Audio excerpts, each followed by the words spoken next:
Kitco News Outlook 2024 is brought to you by iTrustCapital. Buy and sell crypto, gold, and silver with your IRA. Hello, I'm Michelle Makori. Thank you for joining us. Uranium was one of the best performing commodities in 2023.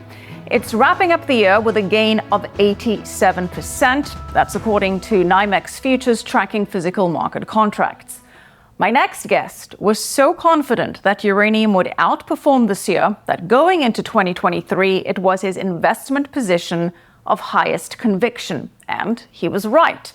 He was also correct in his call that gold will hit a new all-time high this year. So what can we expect for next year? Well, here to discuss if there's more upside in the uranium trade, give us his outlook for gold, his macro forecast, and his investment thesis of highest conviction for 2024 is Lobo Tiggre. Lobo is a renowned speculator and resource investor. He is the editor of the Independent Speculator with decades of experience in the mining sector, including as a senior investment strategist at KC Research. And he's also a viewer favorite here on Kitco. Very good to have you back with us, Lobo. Well, always happy to see you, Michelle, and happy to share with the Kitco audience. We'll try to hit another one out of the ballpark for you guys. Well, let's see. You were definitely one of our most accurate guests of 2023, so it's a fitting way to have you as our final guest of the year and hear what you have to say about 2024. But let's kick off with your correct call on uranium. And yes, you were 100% spot on with this. I always like to give credit where credit is due and call out people when they're wrong. But you were 100% correct on this one. You forecasted more gains for uranium. And we saw that indeed with prices rising to the so-called incentive price of around $70 to $80 a pound.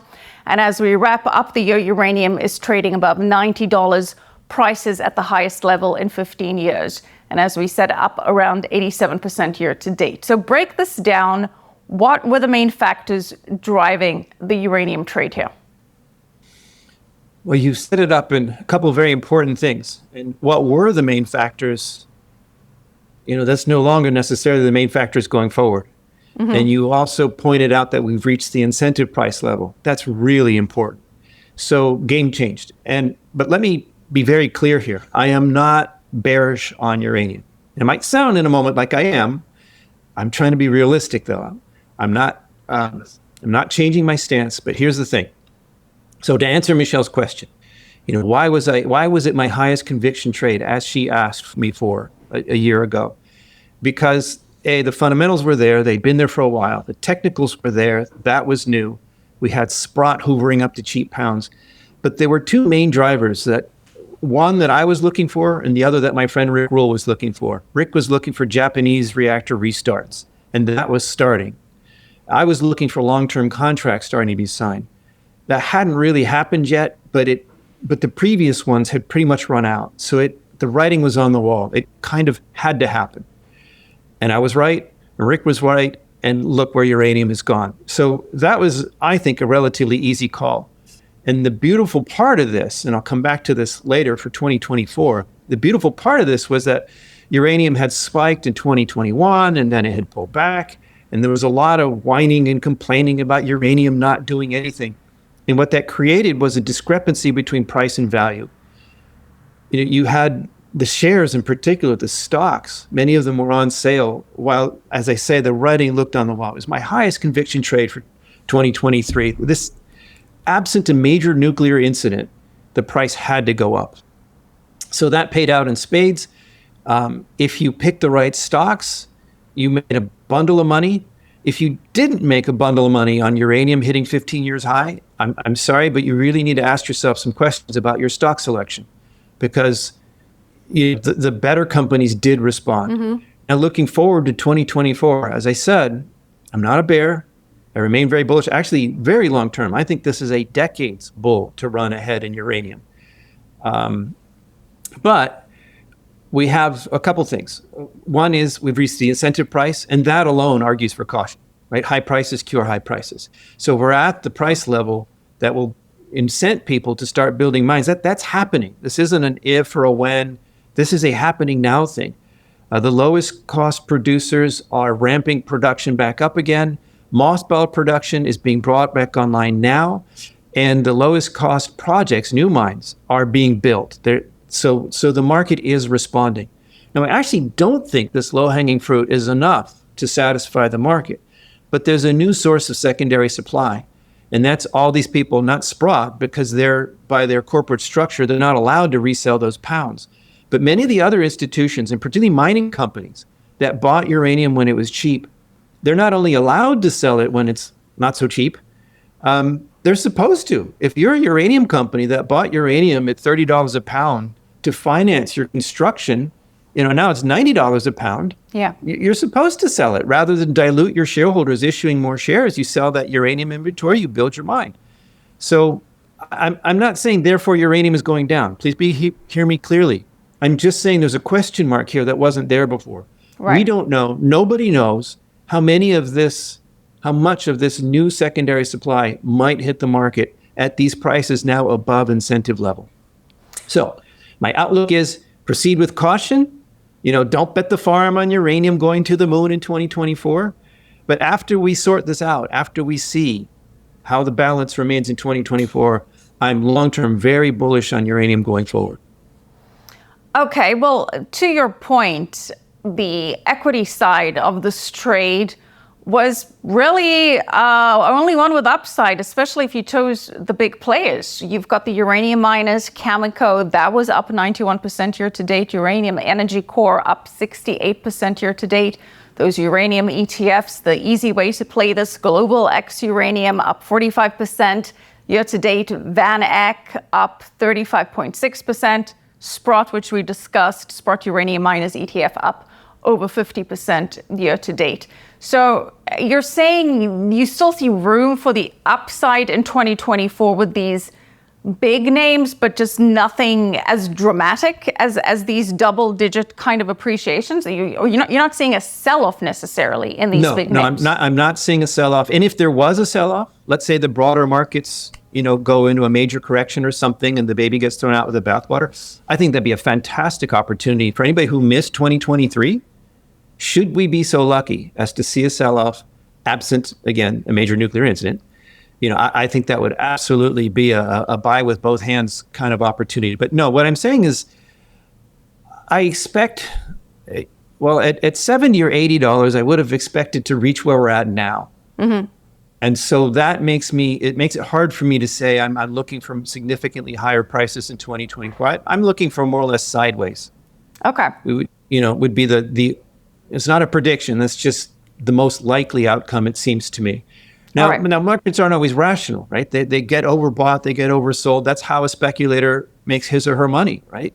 There's a difference between price and value. So it's kept going up, and it could just become a flavor of the day. And by the way, one of the things that's really different now than in past times when the uranium fundamentals were so bullish, and even the technicals were positive, is that the narrative has changed. Mm-hmm. When even Greta Thunberg says that Germany should have left its nuclear reactors running, right? When things like that are happening, when the Biden administration is pushing for billions, not, to support advanced nuclear and so on. Yeah. There is a potential here for the environmental climate change panic to really create a flavor of the day stampede into uranium. Now, Again, that's not a prediction. I can't promise that will happen. But that could literally happen next month. I don't know. Nobody knows. Nuclear energy and uranium is one of those few issues that does actually have bipartisan support here in the United States, which is arguably more divided than ever before. I certainly don't like to cite Greta on anything, but yeah, she also seems to be a fan of this. So there is broad appeal here in terms of the demand outlook. Long-term demand outlook, not necessarily 2024, but we know that the World Nuclear Association, now granted this is the World Nuclear Association, but they're saying in the report that demand for uranium in nuclear reactors is expected to climb by at least 28% by 2030, nearly double that by 2040. So you're saying a sideways trade for 2024, all things being equal, and we'll get into the overall macro picture of where you see things going with the markets at large. Things being sideways for 2024, but still long-term, very bullish on this. Right. And the key caveat is there are other things being equal, and usually they're not. Like, who knows? Markets can kerfuffle. But no, I'm not currently betting the. Well, I can say categorically, I have a shopping list, and right now it has one gold stock and one silver stock on it. No uranium, and it's not because I'm bearish on uranium. It's actually because I bought all the uranium stocks I wanted, including recently. There was one that got away from me that I got a second shot at, and it just the idea is to buy low, sell high, and I'm long, and I'm willing to wait for the next opportunity to buy low. Okay, well, as we said, that was your trade position of highest conviction for 2023. It served you well. And we will get your position of highest conviction for 2024, but we're going to get to that. Before we go there, let's zoom out and get your big macro outlook, because you were right on uranium and on gold. And we will get to gold. But you were not correct, Lobo, in your call that we will see a recession by the end of 2023, at least one by any technical measure of any formal definition of a recession. But you're also not correct in what you expected the Fed. You did think that the Fed would probably be cutting by this point. And I'm quoting you to you. You said that there'll be pain, there'll be blood in the streets, forcing the Fed to cut. Now, we didn't see that, at least so far, and at least according to the data. So what do you think happened there? Well, the blood in the street scenario would have been that the Fed broke something else. That was, it was very difficult for me to see this record rate of tightening not causing more breakage in the economy than we saw. 3 mid-sized banks is really just chump change for the level of. Yeah, the three of the largest U.S. bank failures in history. Yeah, but it wasn't too big to failing, right? And it wasn't broad. It was pretty focused, and at the end it was controlled. So I was wrong about that. I expected something to break. I've been thinking about this. Why was I wrong? And we don't need to go too far down that rabbit hole. But I will say, and this is material though to the outlook going forward, is that I underestimated the degree to which the record low interest rates that we had for so long would insulate not just big corporates that financed at low levels, but households that refinanced their homes at low mortgage rates and maybe even withdrew some equity so they had more cash on hand. So I think that's a big part of what happened. I also think that the labor hoarding, the post-lockdown labor hoarding, has distorted the labor market and supported the consumer more than other things being equal. That wouldn't have happened. So I'm not saying this to make excuses. What do you mean by the labor hoarding? You mean companies reluctant to let people go? What do you mean by that? Yes, because it was so difficult to hire people during and after the pandemic. And still, the JOLTS numbers are still at historically high levels. Yeah. So nobody wants to fire people if they can at all avoid it. Right. I'll come back to that. But where I'm going with this, though, is that if it's true that that's a distortion, well, when that distortion gets wrinkled out, that's a problem. And I think that what matters to me looking forward is not just to make an excuse. If I'm right, if these are the reasons, I think it also means that the people on the soft landing side or the no landing side are underestimating the danger here, because that only lasts for so long. If you're a corporate, you finance for 2 or 3 years at low interest rates. Well, that started in 2020, and now we're looking at 2024. So these chickens will come home to roost, I think, soon. So my overall thesis, Michelle, is that I may have been wrong, particularly on the particular call. Undeniable recession by the end of 2023 was wrong. Okay, it is deniable at this point. But I think that the reasons why I saw that are, if anything, more in play now than before. And we're starting to see signs of things breaking. I mentioned that we would come back to the JOLTS numbers. That JOLTS number is falling off a cliff. And every time it's done that in the past. Now, it's okay, granted, it's starting from a high level, but high level from a pandemic lockdown, not from a normal level. So every time we've seen that fall off in the past, it's been recessionary. And the other really screaming alarm bell is the unemployment rate. This is actually a Jeff Gundlach thing.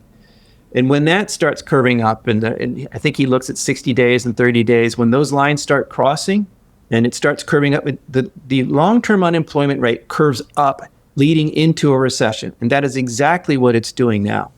Well, so I'm going to double down, Michelle. I'm going to say that we're still going to see that recession. I might have missed it by a quarter or two, but the fundamental reality hasn't changed. The logic hasn't changed. The investment implications haven't changed. Look, Lobo, according to the official numbers, and these are government numbers, which are also obviously fueled by all of this stimulus that we've had, but the final GDP numbers we got this week showed that the U.S. economy was at 4.9% growth in the third quarter, 2.1% in the second quarter, 2% in the first quarter. And as for job growth, that accelerated in November. Non-farm payrolls increased by 199,000 jobs in November. Unemployment rate dropping to 3.7%. And at the same time, inflation running at 3.1% in the 12 months through November. I hear you. I hear you, Michelle. And again, this is the government data. It feels very different to me when I'm at the grocery store. I can tell you that much. As a libertarian type, I can just say, oh, well, they're lying. The numbers are fudged. But that's not useful to me as an investor, because whether I believe in those numbers or not, it's what comics traders look at. And they're the ones whose trades we mistakenly refer to as the price of gold.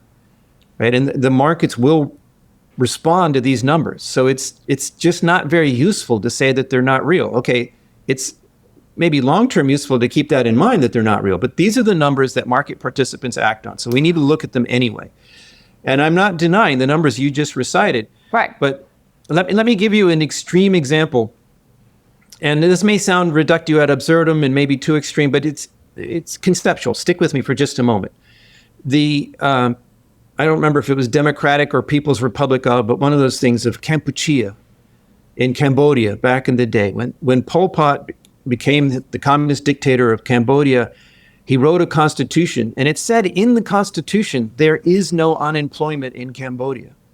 It's not, this is our goal. It's written in there. There is none. Yeah. And so what did they do? If anybody wasn't working, they put them out on the rice paddies. They'd emptied out the hospitals. They emptied out universities. They sent everybody to work. And guess what? There was full employment. But that didn't mean they had a strong economy. So I get that this is an extreme case, but I'm just saying it's a mistake to look at some of these numbers. Whether the numbers are accurate or not, it's a mistake. But let's look at some other numbers then. Almost done.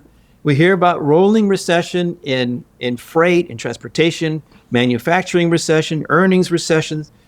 There was certainly a lot of weakness in the U.S. economy. And the main thing people point at is the laborer, consumer. And I'm saying that is, even if it's accurate, the numbers, it's misleading in terms of how strong the economy was. Okay, your turn. Okay. Well, look, again, I'm just giving the data, and sometimes the data and the facts don't actually resonate with how things actually feel on a day-to-day transactional basis. I mean, certainly when it comes to things like inflation and overall sentiment. But again, the overall sentiment going into this year was for there to be a market sell-off. We've seen the contrary. The S&P 500 almost breaking a new record. The Dow has. The NASDAQ is up, I believe, 45% year to date. And year over year, the S&P 500 recorded an earnings per share growth rate of 13.9%. So increasingly significantly from 4.3% in the second quarter and 2.6% in the first quarter. And 63% of S&P 500 companies surpassed revenue expectations versus S&P capital estimates. So again, it's even if you look at the markets, which many have been saying are inflated and sentiment driven, still seems to be pretty solid for some reason or another. I hear you. I'll take the pushback. That's fine. Okay. So which brings me to what the way you phrase the question is interesting. We talk about how the markets are not necessarily the real economy. And if you talk to people on the street, until the most recent consumer sentiment numbers did turn up, I watched these too, but they have actually been turning down until the latest numbers. And if you talk to people on the street, or at least, I talk to people here in Puerto Rico, or I hear from my readers around the world and around the United States. And basically nobody is feeling this, like these rosy numbers.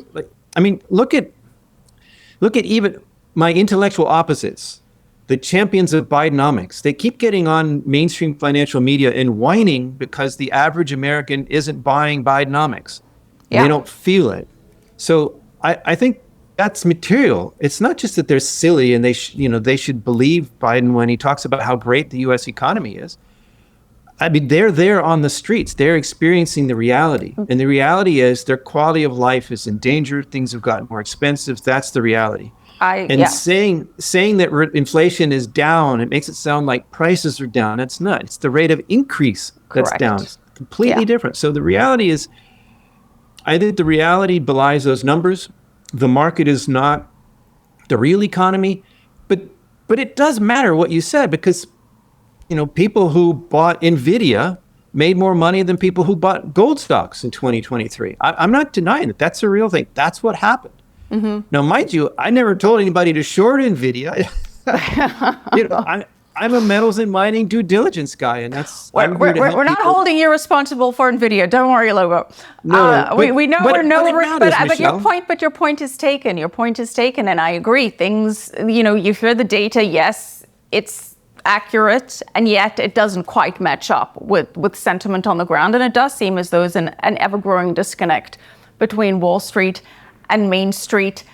Bringing it back to Wall Street, I want to get your thoughts on what we are hearing from some of the big banks, which, by the way, got it very, very wrong going into 2023 as well. Going into 2024, the narrative is for a soft landing combined with a pivot by the Federal Reserve, potentially as early as March of 2024. We've got both Goldman and JP Morgan seeing U.S. real GDP at around 2% in 2024, avoiding a recession. Then clearly Morgan Stanley and Bank of America see it at around 1%. So big players saying no recession, soft landing. What is your outlook then? I mean, are these guys wrong again, or is this going to be a recession, but as felt by different data? Are they right again? If I'm right that the real economy was much weaker in 2023 than the official statistics, and I'm not even saying the official statistics are wrong, but maybe they're the wrong statistics to even look at. If there's something to that, then maybe the calls for 2023 were not actually incorrect. Looking forward to 2024, it's not just the banks. I mean, I was really struck by FedEx, because FedEx, it's not just that company. It's a company that feeds and touches and helps and connects all the other companies. So FedEx's gloomy outlook, and then many of the big retailers with their, gloomier outlooks. There's a lot. I wouldn't say it's unanimity, but the plurality is certainly, the mainstream view is actually for a soft landing. Now, here's the thing. Soft landing is still a landing. Soft landing does not mean no recession. It means, okay, well, it'll be a mild recession. It won't be so bad. If it's a landing at all of any kind, it means you're coming down. So the majority view is still for recessions. The majority agrees with me, just I'm a little bit more extreme. Or not a little bit, I'm more extreme. I think it'll be a much harder landing. It does refer to an economic slowdown of sorts. Either way, a slowdown is in any definition of soft landing. Which fits the stagflation thing. Yes. Here's another thing is that people talk about how... So, Lobo, stagflation is still your call for 2024. Absolutely. Stagflation as in higher inflation, slower growth. Yes. And this is another thing that I think is deceptive or misleading on Team Soft Landing's part. They like, I think, deliberately to try to convey the idea that decreasing inflation is actually decreasing prices. Only Biden actually said that. And, maybe he was half asleep at the time. But I think other people give that impression. And I think it's dishonest. But the other thing, though, is, this idea that, we're already there, that the Fed has won. And if you look at, if you look at some sort of super hyper duper core and you throw in everything that people actually use, well, hey, we're already at 2%. But these mental gymnastics, that's just not real. You look at CPI or PCE and you look at the core numbers, we're still well above the Fed's target. We're still on the high end of the range that we've been since the Volcker era for these numbers. So the job is not done. Team Soft Landing is out there saying, oh, we won. Happy days are coming soon. It's not true. I mean, it's just manifestly, numerically not true. So if the Fed still has more work to do, and we're already putting rate cuts on the year for 2024, to me, that adds up to we're going to allow inflation to remain high. So if the mainstream view is right, never mind my harder core view, but if the mainstream view is right of a mild recession coupled with higher inflation, that's stagflation. Right. So what then are your expectations for the Fed? The general consensus is for 3 cuts next year. That's at least based on the dot plot expectations. Where do you see the Fed next year? When do you think we can expect the first cut? And how aggressive do you think the Fed could be with its rate cuts? So other things being equal, I think the market is like the 3 dots, or the 3 cuts are per the dots. The bond market last I saw was implying like 6 cuts, and soon, like in March, starting in March. I think other things being equal, that's very optimistic. Unless the Fed breaks something, I don't think they're going to start until the latter part of the year. And I was just making the case that the job is not done yet. I think they're aware of that. And they're also aware of the softening in the labor market. These things are starting to turn. So they're still trying to thread the needle here. But I don't think they're in any hurry to cut it all. And now, of course, one Fed whisperer according to another, who knows? Nobody knows what's going to happen.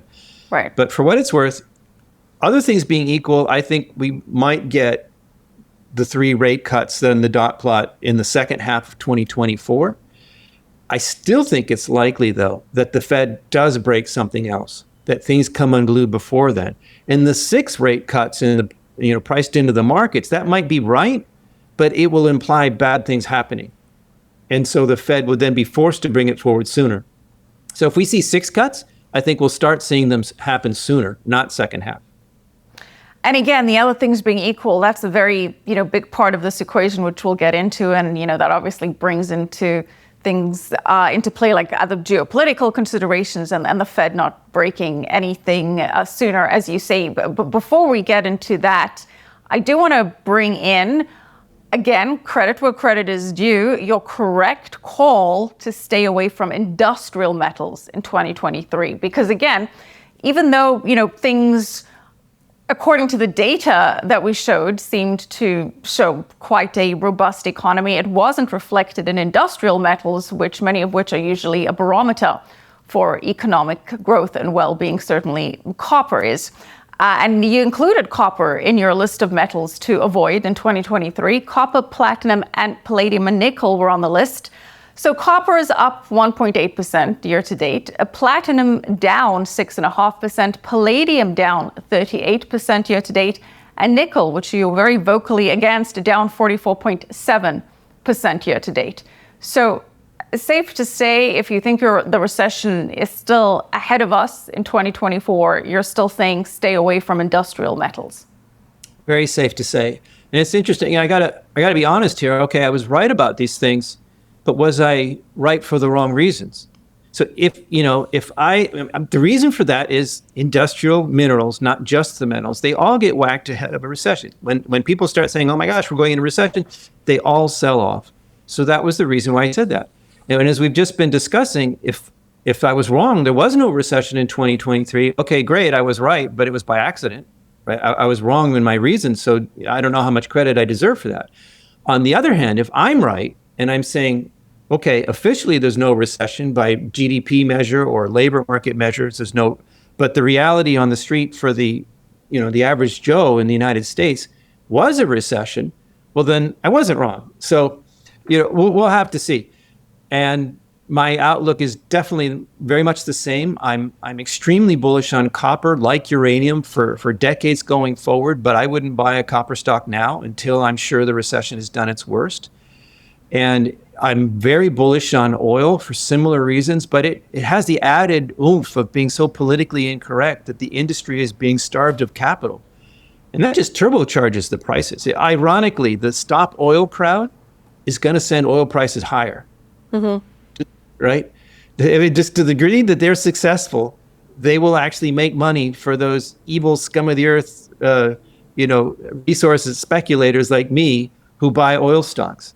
So I am keenly chomping at the bit to buy more oil into my portfolio, but not until I'm sure the recession has done its worst. And by the way, just one more thing on this. Let's say I'm wrong. There's no hard landing. Team soft landing or no landing is right. We go off to happy days. It's not like oil is going to jump to $200 a barrel next month. If I'm wrong, we'll have time to see that I'm wrong. I'll have time to start buying copper stocks and oil stocks and other things that I'm bearish on over the long term. And there'll still be plenty of money to be made. I don't have to time this puppy. My specific guidance for my readers is I want to be sure the recession has done its worst. Now, if that worst is already behind us and it doesn't get any worse, then, there's still time to make money going forward, is what I'm saying. Right. And again, the oil trade comes into play when you also look at potential geopolitical considerations here. We do have potential flashpoints of conflicts around the world, certainly in the Middle East. So far, the conflict there seems to have been largely contained to between Israel and Hamas, Israel and Gaza, but there's always the danger that it could spill over, that other Iranian-backed terrorist proxies could be more aggressive than they have been already. We know that the Hezbollah has still been firing rockets into the north of Israel, although relatively backing off, considering how much that could escalate. And we know that Houthi rebels, another Iranian-backed proxy, have been trying to disrupt things in the Red Sea, and several American bases in the region have been attacked, about 103 attacks to date on various American targets in the Middle East at large. So there's always the issue that could escalate. That's just one geopolitical flashpoint. We've, of course, also got the Russian-Ukraine war almost into its second year. That also has implications for oil. It certainly did in the beginning of the conflict there. And the China-Taiwan angle is still hovering above us, with President Xi recently saying that the reunification with China and Taiwan is inevitable. Now, Lobo, you have interestingly enough said that you see geopolitics as a distraction. So explain what you mean by that. Well, just think of your list of scary things that you talked about, and they're all real. I'm not denying, what's happening in the world, and certainly not the human tragedy there. It's funny, you see these Wall Street talking heads say, oh, the human tragedy, but here's how we make money. These are terrible things, and they could, any one of these things that you just mentioned could result in World War III. Like that is a possibility. But these are very much if not when questions. And nobody wants that to happen. I think not even Putin wants that to happen. And so any headline out there that says this could result in World War III, this could send oil to $200 a barrel, this, could do that. Well, could, you can never prove that wrong. It could, it might not. So I think there's a lot of fear mongering out there on this subject.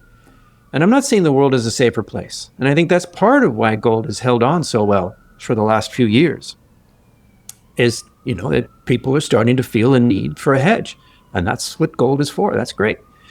But, there have been a lot of predictions of doom and gloom, and we're slouching towards World War III, and it keeps not happening. And the reason why I call it a distraction is because, yes, when news breaks, we saw oil spike when the Israel-Hamas conflict broke out, and then it settled back down. I mean, it's dropped below $70 a barrel since then. When Russia invaded Ukraine again, right? We saw oil spike again. We saw gold spike. And we saw the markets move and then revert to trend afterwards. So unless one of the things actually does turn into World War III, or if not Armageddon, then at least a major global conflict that actually does change the economy, then they're temporary, not to say transitory. It's a flash in the pan. Every one of these has gone away, Michelle. Every one of these has reverted to trend afterwards, the examples that you gave. Well, Taiwan hasn't happened yet. But the other way I like to put this is, these things are terrible, especially for the participants, but for investors in Western Europe or the US or even China at this moment, they don't change our existence, our lives. Maybe they fiddle with energy prices. The global economy is deglobalizing. That makes things more expensive. but that's a slow multi-decade process. It doesn't change my investment decision today. Which stock am I buying today?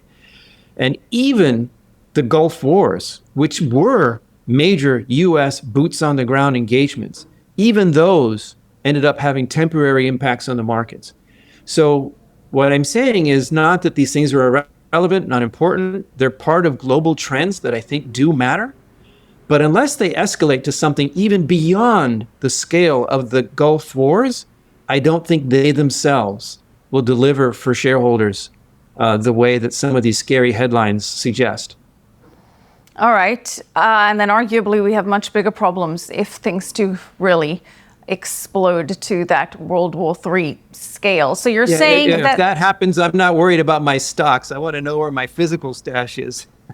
Right. Well, speaking of, your physical stash, let's talk about gold, because some of those geopolitical concerns did help push the price gold higher. And as you said it would, it hit a new record high this year of above $2,100 per ounce. Analysts are expecting more gains in 2024. Gold is up about 13% year to date, and the big date for gold was December 3rd. Spot prices hit that new record high of exactly $2,148.99 an ounce. So this brings me to your outlook on gold, which I believe also happens to be your position of highest conviction in 2024. So what is Lobo Tigre's outlook for gold? Yeah, we're saving the best for last. So I think it's good that we had this conversation through the theories and the whys and wherefores first. And it's particularly important that we talked about the uranium thing first, because if the headline here is gold bug is bullish on gold, then that's not very exciting. I think it matters that last year I was willing to say that it was the other yellow metal that was my highest conviction trade. So I'm not, a broken clock that just happens to be right sometimes. If I'm saying that my highest conviction trade for 2024 is gold, and here are the reasons why, then I hope maybe you'll listen to me a little bit more than somebody who's always bullish on gold every year, no matter what happens. That having been said, Michelle, I got to say, you're very kind to give an old wolf credit where due. But the reasons for my call on an all-time nominal high, not a real high, a nominal high in gold, was the recession. That was that undeniable recession that didn't happen, or at least not undeniably didn't happen. So if you're in the camp that Lobo got it wrong, there was no undeniable recession, then my reasons for making that call were wrong, and the call is really an accident. So you shouldn't give me credit for it. If the view that is that I was right, but it was masked or hidden or whatever, it was quasi-deniable, well, then that gives more credence to my views going forward. So I'll leave that to the audience to decide which camp you're in. But I will tell you, Michelle, that I felt extraordinarily confident about that call in the last year for uranium in 2023. Absent a major nuclear incident, it was almost a, not even if, when, like it just had to happen.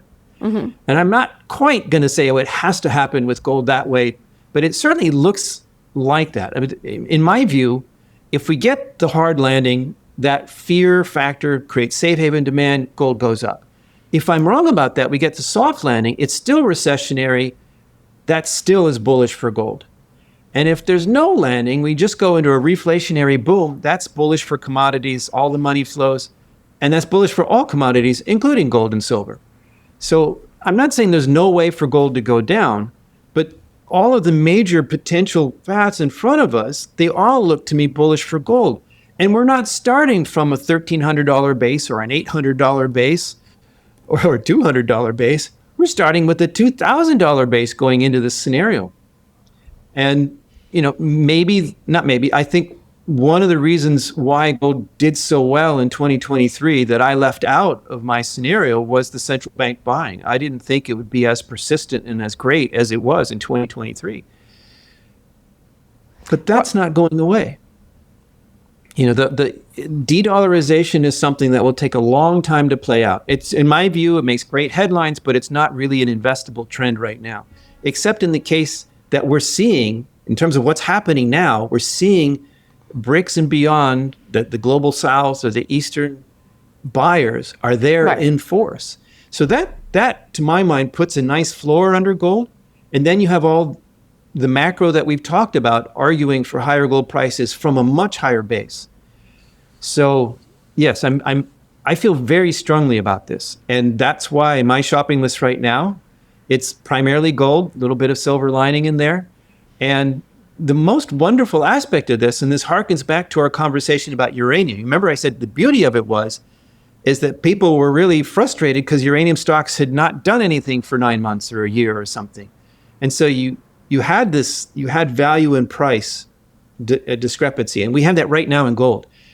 The gold stocks have underperformed. You look at the HUI or you look at the XAU, and the gold stocks are just, it's like one of those alligator jaw charts, right? Gold's gone up, nominal highs, and the stocks, some of them are trading near 52-week lows. Okay, some of them are maybe garbage, and they deserve to trade near 52-week lows. But for the average, for the big indices to be on the low end of their long-range trends, that's crazy. That is, I think, almost a technical description of crazy, the difference between reality and the perceived value there. I think that's a huge opportunity, and that's where I'm looking to deploy right now and going into 2024. Okay, so Lobo Tiggre, your investment position of highest conviction going into 2024 is gold and gold stocks, and you're quite confident in saying that gold is going to reach a new all-time high in 2024. Yes, you know me well enough not to ask me for a price prediction. Thank you very much, Michelle. I mean, we're so close. Actually, just days ago, you mentioned, sorry, I'm not sure which contract Kitco quotes for their prices, but it's different from what you see, say, on Yahoo Finance or Market Watch. And it's different from the LME closes. And I know you can find those on the historical charts in Kitco. I don't want to get distracted on that, but there's different prices. My point is that the LME itself put out news that they just had an official LME high just a couple of days ago. Right. So Lobo, that's bring an it back, easy prediction. But let's bring it back to stocks. Better. Yeah, give me better, because see, I want to see the upside, because you're saying the real upside is going to be in gold equities.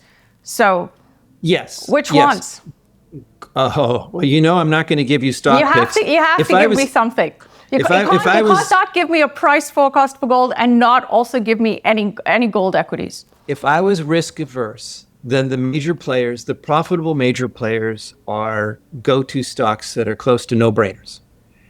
And you can tell the caveat there, I'm not going to give you a name, but anybody, the top 5, look at the ones that are on sale and are making money. Right? I mean, not all of them are on sale anymore. So I wouldn't just buy them all.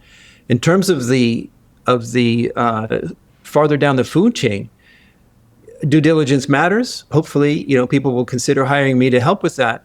But even if not, I'll give you a practical guide. If you're looking at something that's still on sale and you're saying, okay, I'm bullish on gold and I want to buy something that's still on sale. Lobo says stocks are still relatively cheap, certainly priced in gold. They're very cheap. Okay, but which one? If you see something that looks good to you and that price didn't even wiggle when gold hit a new nominal all-time high, that's a red flag. It's probably not a stock you want to buy. Whereas, okay, maybe it didn't hit a new all-time high either, but it responded to the recent rally in gold, then that tells you that stock will move if we're right about where gold is going in 2024. So that can help you build your shopping list. All right. Are you avoiding juniors then? Not at all. You're just saying it's safer. What you mean by juniors? I've long avoided pre-discovery exploration, like the very earliest stage. Not even Rick Rule, not Doug Casey, not Eric Sprott. Nobody can predict who's going to make a discovery. And these big players, they can shotgun the whole market and achieve results that the ordinary investor doesn't. If you can only own a few stocks, your chances of picking a pre-discovery play that makes the next big world-class discovery, they're very long against you. The only sensible way to do that is the prospect generators, but that requires a lot of patience. So for me as a newsletter writer, I just skip ahead to after the discovery hole. Between the discovery hole and defining a resource, I call this success in progress. You can see, somebody makes an exciting discovery and they drill again and there's nothing there. That's not one you want to bet on. But if somebody, discovery hole, and then the next hole hits, and the next hole hits, now you've got success in progress. That's exciting to me. I'm willing to bet on that part of the Lassonde curve. And then, of course, there's what I call the pre-production sweet spot. When you go from pouring money into holes in the ground to making money out of a great big hole in the ground, that is the most reliable way to find gains in the junior space that I have found. It's my favorite speculation. Okay, and what about the royalty companies, the streaming companies? You put them in this category as well of being part of your trade of highest conviction. They're not on the Lassonde curve. A royalty company isn't going to make a discovery. They're not going to build a mine. They're not a producer, right? It's a different beast. I like them a lot. And there it's really about the value proposition going forward. I want a compelling value proposition. I'm kind of averse to forever growth stories. It's fine if you're a new company just starting up that, it's going to be a while before these royalties you bought start paying off. Buying royalties that are already paying, it's expensive. So it makes sense to try to get ahead of that, buy future production. That's fine. I get that. But after 10 years or 15 years, I want to start seeing money hit the bottom line. 15 years is a long time to wait for future delivery to the bottom line. Okay. So I like royalty plays that are profitable and have growth.